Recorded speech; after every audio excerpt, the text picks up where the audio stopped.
I think this is all about context. This is all about context. Feelings are high, people are angry, and you need time to take this in. For me, was I surprised with the performance I just saw? No. Did I predict performances like this before we even kicked the ball in the first game against Chelsea?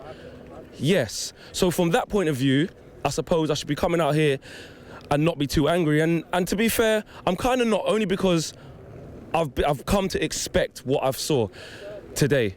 You go to the Leicester game without the penalty. That's the same performance. It's the same performance. West Ham didn't have to get our first or second gear to even look good against us today. Where I will look at Ollie, and I'll talk about what Rio Ferdinand was saying as he drove past and he spoke to us. If you're looking at the players that Ollie's picking, if you're looking at that, then at the end of the day, he's the one who's put Matic on the pitch. I'm saying that Fred has played well for 90 minutes against Astana. They've both played 90 minutes. Why would you set up with Matic and McTominay there? We know we're threadbare without Pogba as it is in the central midfield area. But for me, by putting Matic next to McTominay, you're saying, I'm happy for you guys to just sit and we'll just try and contain West Ham, Declan Rice and Noble. That's what you're saying to me by doing that. I don't see that. And I'm not saying if Fred starts the game, that doesn't happen, but it gives us a fighting chance. Angel Gomez comes on in Matt's position very late on. Why not just start him there then? Why not just start him there? There's no difference. Defensively, I thought we did all right. And then towards the end of the first half, because we hadn't created anything, you're thinking, just get in at half-time and let's see how we can change this. They gave Mark Noble far too much time in our inside right channel, our inside left channel, and he picked out a pass with ease to Yarmolenko, 1-0 down. And then at half-time, I'm looking at it and thinking, I have zero faith that someone's going to tear these players a new one in that dressing room. Or a player's going to stand up and make these players want to be counted for. Zero. Absolutely zero. So we come out and then you're looking at senior pros. You're looking at the players that Ollie is going with because he clearly trusts them. And he's kept them around. Mata, Sitter, have to score. Have to score. He has to score that. If he scores that, it is a different game. Because like I said, West Ham were not good today. It just shows where we're at, that a team like West Ham can turn up and play a 6 out of 10 and look like they've played us off the park. Then you're looking at the injury to Rashford, and it goes back to the summer. We knew this would happen. As soon as we get injuries, we will be fucked. And that is exactly what's happening, on top of the lack of quality that we knew we already had. So for me, it's like, I will scrutinise Ollie in terms of the team he's picking out. I will look at it in terms of how different are we to the other managers and can I see a style of play? And to be honest, I can't. I can see a direction structurally in terms of the players we're trying to bring in. So you look at the free signings, Maguire, Dan James and Bissaka, and I see them as being good molds going forward. But like Mark said to me as well, and that's a director of football. What Ollie's doing is director of football stuff then. You're shifting out Deadwood, you're bringing in players who could potentially be good, but tactically and how the team is setting out, I'm saying he should be getting better out of what we have. Or I should have seen a bit more of a difference so far.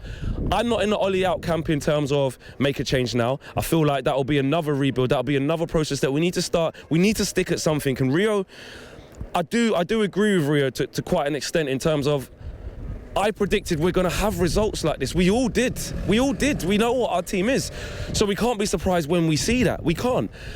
If we finish in like 10th, 8th, 9th and stuff, that's when I seriously will go, well, even with this squad, if you can't finish in the top 6, then as a manager, I would see it as you haven't got it. But if we do finish in the top 6, then I'm like, right, let's go again in the summer. So look, we all need to calm down as fans, and a lot of fans will go, just, well, I'm not seeing anything from Ollie. I'm not seeing him change anything. I'm not seeing what he's brought to the team. I'm not seeing has he improved any of our players. I understand that. But if we just jump ship now, I feel like we'll be worse. I feel like we'll be even worse. And that's why I always said, barring we're dropping out of the top 6, by a big margin, I would see it out. Have I changed my opinion from what I've seen there? Not really, because I'm expecting this. I'm expecting that. And guess what? It's going to happen again. We got Arsenal at home next in the Premier League. The same thing could happen. Equally, we could nick it 1-0. Because guess what? That's how unpredictable Manchester United are going to be today. These guys have hang on to the end. Just as a West Ham fan, we spoke about Noble today. Looking like Prime Iniesta. our midfield couldn't get near. As a West Ham fan looking at United, how surprised or shocked are you at the club that, you know, that we looked like that? Well, actually, I'm very surprised about the combination between, like you said, Mark Noble and Declan Rice, and I think this has been going on ever since Manuel Pellegrini has been taking charge of the team. And as I was pretty surprised the way Mark Noble plays on the field, and obviously, like you said, the Man U players couldn't get to him. That he shouldn't be slowing him down. Now I have a great respect for Man United, but when you're choosing a team like that and you've got so many injuries, what can you do though? But no, it was a tougher game for both teams, I must admit. Did you expect to beat us? Be honest.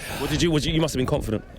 I was really confident, but I didn't expect this kind of scoreline, though, because I would have thought for certain before Rashford got injured, I thought he would have put up a fight and test our defence. And as obviously, like you said, he went off injured in the second half. And now that I think we start to turn in our favour. But then I thought when you thought you might have Jesse Lingard to give another test run of our squad, but obviously today I think there's a pretty of a surprise result that we got the result that we feel like we might have lost. And to be fair, I have to say, just finish off, you deserved it. You did deserve it, because we were average.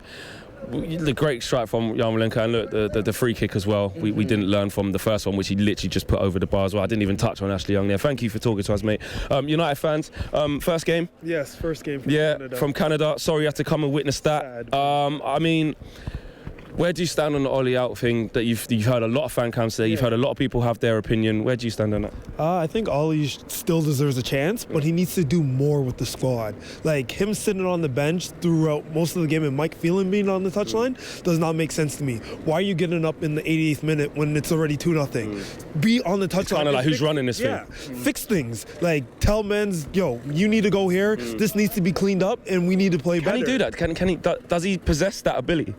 Yeah, he should. He's a coach. He's done his badges. He's had his experience. He should be able to get this team to get engaged and be more active, to be more direct and try score goals. Like, we're just very lazy. Half of these guys didn't play on Thursday, and they're showing barely any effort today. Like, I see a lot of people on the fan channel say that Pereira is like kind of iffy, and I see it now. He doesn't. From me watching on TV in Canada, I see that Pereira sometimes gives effort, but when today, you actually see, today his effort's not that great. And then Dan James, he was a bit tired today, so I think we forced him to like play today because he was a bit injured, and his pressing levels weren't the same as when he's like fully fit. So now we're running into a thing where half of our team is very injured. Like, once I seen Pogba and Martial wasn't starting when he announced it on the press conference on Friday, I knew it was going to be peak for United. So yeah, like, McTominay's our biggest creative force, and like, he's just developing into like a more creative player. That's not his natural game. So you're trying to make him play outside of his comfort zone, which is like, he's trying, but like, he's naturally just not that good yet. And then Bissaka, he was like 10 out of 10 for probably tackles. Like, that, it's amazing signing. He's really good with ISO tackles, 1v1. He cleans up anyone, which is confident as a fan to know that we have someone as a shutdown right back. But attacking wise, he needs to improve more. So all he needs to be on the training ground and just like, okay, you know how to defend, now let's work on the attacking. Crosses, he probably put in maybe one good cross. So like, he really needs to work on his attacking. And then Rashford, like, Ollie, that's just his favorite. Like, even from last season, he always starts him and plays him a full 90 minutes. Martial would always come off around the 60th, 70th. Rashford going 90. Rashford has not had a break. Rashford really needs a break, or he's really going to burn out. Give Rashford a bit of a break. Let him come back. Let him watch from the sidelines to see where he can come in and be effective. Because right now, he just does this random dribbling stuff. He doesn't really dribble into anything. Like, he just dribbles into defenders, not actually use skills to get a shot off or anything. And then Lingard, he played good. It felt like we went out to 10 men with him coming on. Like we were flat. West Ham fans will probably look at it and think, thank God, look, they're at 6s and 7s.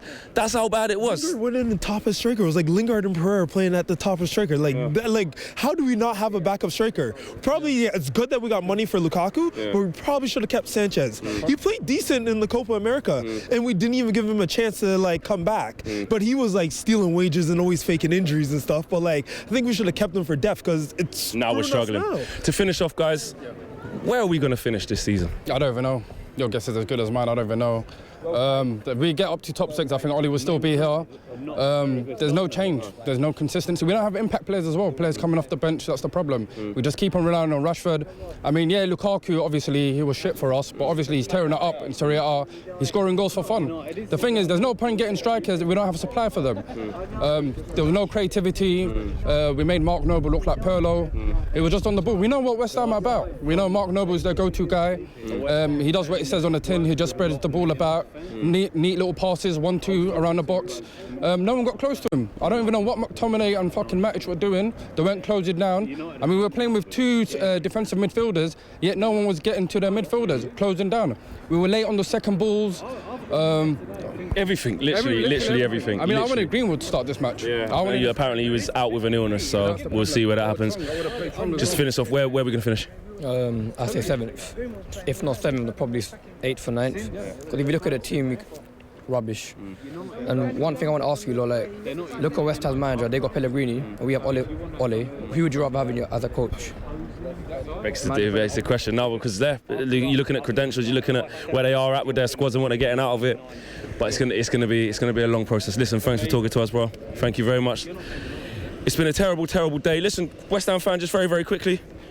You said Manchester United are not a good team anymore, and we absolutely, I think any real United fan who understands football absolutely would agree with you.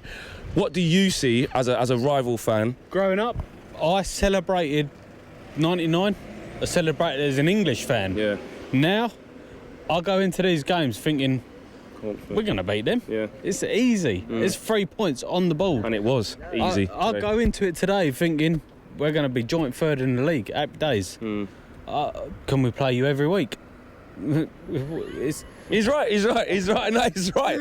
But that's where we're at. And you know what though? McTominay. That's what we need to see. That's what we see. McTominay is not a Man United player. He's a good player. But not Man United. Paul Scholes. And that's what we're comparing. Exactly. There you go. Listen, I've got to finish this off. Thanks for talking to us as a right fan, even though you had a little dig. But you're right. I know you can't play us every week. It's not a dig. Yeah, it's just the truth. I grew up loving Man United. Yeah. Ryan Giggs, legend. Yeah. David Beckham, legend. Yeah. Paul Scholes, legend. And now McTominay. I'm not so sure. Absolutely. Listen, we go on to Rochdale in midweek. It'll probably put the same team against Astana, but look, it's all about Arsenal at home on Monday night in about a week. So deflated. I don't normally do match reactions as long as this, so apologies for that. But that just sums up the feeling. I wanted to get as much feelings and much reaction around here on match day, so you guys can really get a feel for what it's like. I know when you're watching at home, it can be slightly different, and you might think different things. I wanted to encapsulate as much opinion as I can. Peace. Big thank you to you guys for watching the latest of our videos, and if you want to check out more, make sure you do that just to the right of me. We are the biggest and best Manchester United channel in the world. Make sure you check us out on all of the socials as well: Facebook, Instagram, Twitter and YouTube. The socials are along the bottom. Peace.